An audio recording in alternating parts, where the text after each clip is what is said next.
देखिए कंटिन्यू करते हैं।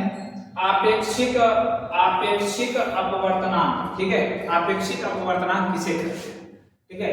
तो आपेक्षिक अपवर्तनांक क्या है, तो देखिए दो माध्यमों के निरपेक्ष अपवर्तनांकों के अनुपात को आपेक्षिक अपवर्तनांक कहते हैं। कै गो माध्यम होना चाहिए, दो माध्यम, दोनों माध्यम का जो अपवर्तनांक होगा उसी के जो अनुपात होगा, दो माध्यम का जो, अगर मान लीजिए कि वो हवा ले लेते हैं और एगो पानी ले लेते हैं, तो हवा का अपवर्तनांक हो जाएगा और एगो पानी का जो अपवर्तनांक हो जाएगा, यही दोनों को अनुपात के अगर रूप में लिख देते हैं तो इसको हम क्या कहते हैं, आपेक्षिक अपवर्तनांक। क्या कहते हैं, आपेक्षिक अपवर्तनांक कहते हैं, ठीक है। क्या कहते हैं, आपेक्षिक अपवर्तनांक। कै गो माध्यम रहेगा चाहिए, दो गो माध्यम रहेगा चाहिए, ठीक है। और दोनों माध्यम के जो अपवर्तनांक होगा उसको हम भागा में कर देंगे, बटा में कर देंगे, उसी को हम लोग कहते हैं आपेक्षिक अपवर्तनांक, ठीक है।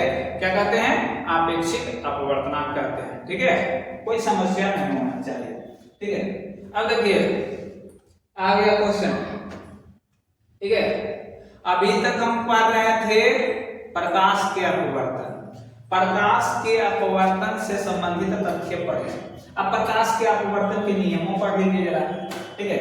नियम कई गो है इसका, प्रकाश के अपवर्तन का नियम, इसके दो नियम है, इसके दो नियम है। प्रकाश के परावर्तन में दो नियम बताए थे ना, एक वो सेम नियम है। देखिए आपतित किरण, अपवर्तित किरण और अभिलंब तीनों एक ही बिंदु पर होते हैं।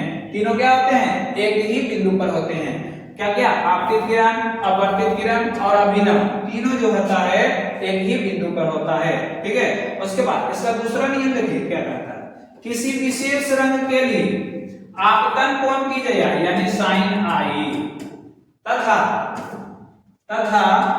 अपवर्तन कोण की जया साइन आर, ठीक है। कहता है इसका अनुपात एक नियतांक होता है। इसका अनुपात क्या होता है, एक नियतांक होता है, स्थिरांक होता है, साइन आई बटे साइन आर। दूसरा नियम है, ठीक है। अपवर्तन का दूसरा नियम क्या कहता है, साइन आई बटे साइन आर। इसे स्नेल का नियम भी कहते हैं, इसे स्नेल का नियम वीडियो में पढ़ चुके हैं।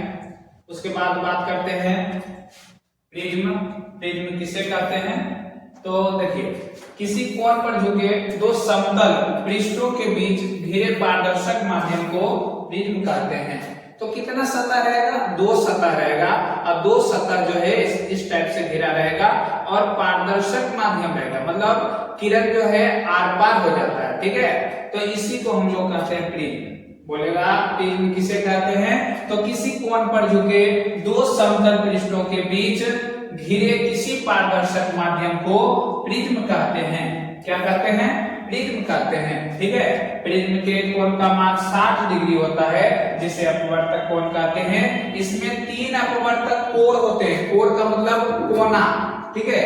तीन अपवर्तक कोण होते हैं। जब दो सतहें जिन बिंदु पर मिलती है उसे कोण कहते हैं, ठीक है, उसे कोण कहते हैं। इसमें 6 सतह होते हैं, ठीक है, 6 सतह होते हैं, 6 सतह होते हैं, ठीक है। इनमें जो है ना 6 सतह, जो प्रिज्म होता है इनमें 6 सतह होता है, ठीक है।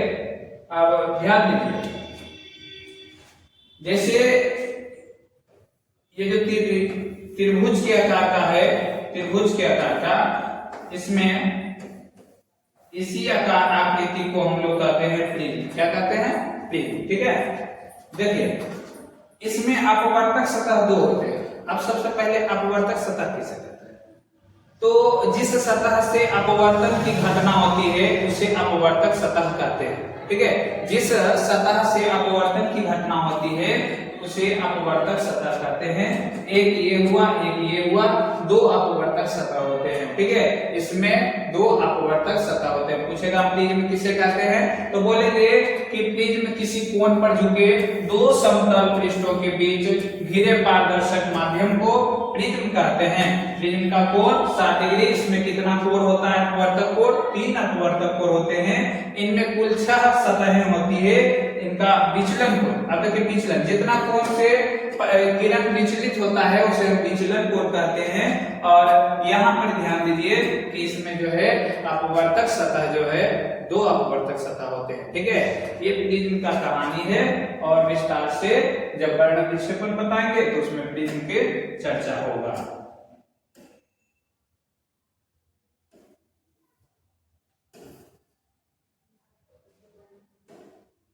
देखिए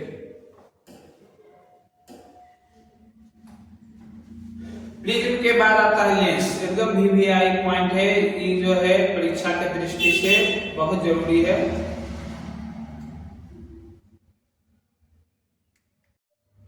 देखिए लेंस किसे कहते हैं?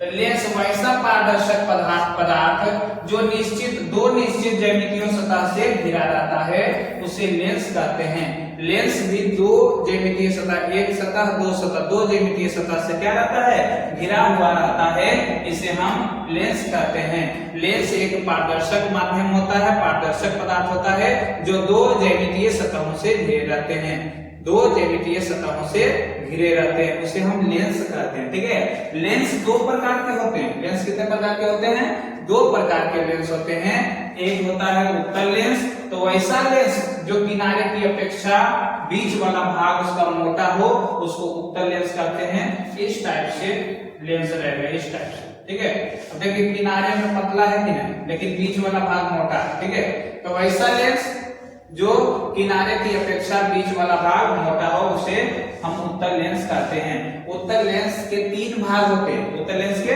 तीन भाग होते हैं। एक का नाम उभयोत्तल, एक का नाम समतलोत्तल, एक का नाम अवतलोत्तल। क्यों? इसमें एक उत्तल और एक उत्तल यानी दो उत्तल होते हैं, इसलिए इसको उभयोत्तल कहते हैं। इसमें एक समतल तल होते हैं और एक उत्तल तल होते हैं, इसलिए इसे समतलोत्तल कहते हैं। ठीक है, और इसमें बात करते हैं तो इसमें दोनों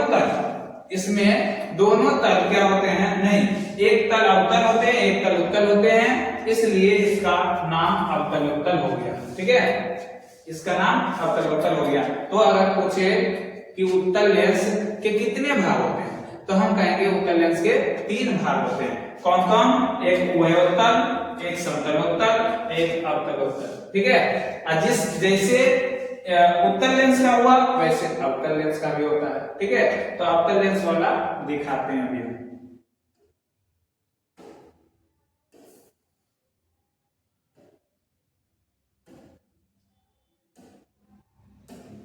देखिए अवतल लेंस कैसा है? वैसा लेंस जो किनारे की अपेक्षा बीच वाला भाग पतला हो उसे अवतल लेंस कहते हैं। किनारे वाला भाग की अपेक्षा बीच वाला भाग पतला हो, यानी किनारे वाला भाग इस टाइप से रहेगा।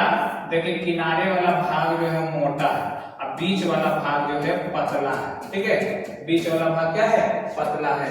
तो इसे हम क्या कहते हैं? अवतल लेंस कहते हैं। इसे हम क्या कहते हैं? अवतल लेंस कहते हैं। ठीक है, अगर इस टाइप से अगर पूछे कि अवतल लेंस किसे कहते हैं तो बोलेंगे वैसा लेंस जो किनारे की अपेक्षा बीच वाला भाग पतला हो उसे अवतल लेंस कहते हैं। ठीक है, अवतल लेंस भी तीन भाग होते हैं। अवतल लेंस के कौन कौन होते हैं? देखिए, एक होता है उभयावतल, एक होता है समतलांतर, एक होता है उत्तलांतर। ठीक है, इसमें क्या होता है कि अवतल और अवतल यानी दोनों तल जो होते हैं अवतल होते हैं, इसलिए उभयावतल कहते हैं इसको। उसके बाद एक समतल एक अवतल, इसलिए इसको समतलांतर, और इसमें एक उत्तल और एक अवतल, इसलिए उत्तलावतल कहते हैं। ठीक है, उत्तलावतल कहते हैं। उसके बाद ये जो लेंस होता है अवतल लेंस, इस अवतल लेंस को हम लोग कहते हैं अपसारी लेंस। ठीक है, अवतल लेंस का प्रश्न आता है कि अपसारी लेंस किसे कहते हैं? ठीक है, तो अपसारी लेंस किसे कहते हैं? तो हम बोलेंगे अवतल लेंस को ही तो अपसारी लेंस कहते हैं। क्यों? क्योंकि इससे जो है किरणें अपसारित होते हैं। ठीक है, फैलते हैं, बाहर की ओर फैलते हैं। ठीक है, इसलिए इस लेंस को अपसारी लेंस कहते हैं। कौन लेंस कहते हैं? अपसारी लेंस कहते हैं। ठीक है, देखिए अभी हम बता रहे थे कौन क्या चीज? अभी अपसारी और एक अभिसारी लेंस। ठीक है, अभिसारी लेंस, एक अपसारी लेंस, अपसारी लेंस। इसका ओरिजिन अभिसारी लेंस यहाँ पे लिखा हुआ है। ठीक है, ये जो है इसका नाम है उत्तल लेंस, ओरिजिनल नाम। इसका नाम है अवतल लेंस, ठीक है। अब इस फिगर से ही स्पष्ट हो रहा है कि जब उत्तल लेंस में हम देखते हैं कि किरणें क्या होता है, एक बिंदु पर आकर के कट रही है, मिल जाती है एक बिंदु पर आकर के। लेकिन जब हम बात करते हैं अवतल लेंस, तो अवतल लेंस में किरणें जो है फैलती है, ठीक है, फैलती है। तो इसलिए जिसमें किरण फैलती है उसे हम अपसारी लेंस, और जिसमें किरण एक बिंदु पे आकर के मिलती है उसे अभिसारी लेंस कहते हैं, ठीक है। स्पष्ट हो जाएगा इस फिगर से, आप लोगों को सब कुछ स्पष्ट हो जाएगा, कोई दिक्कत इसमें नहीं रहेगा। किसे अपसारी लेंस कहते हैं और किसे अभिसारी लेंस कहते हैं, ठीक है। उत्तल लेंस को अभिसारी लेंस कहते हैं, अवतल लेंस को अपसारी लेंस कहते हैं। इससे आप लोगों को कोई दिक्कत नहीं होगा, ठीक है, आराम से इसको हल कर सकते हैं, ठीक।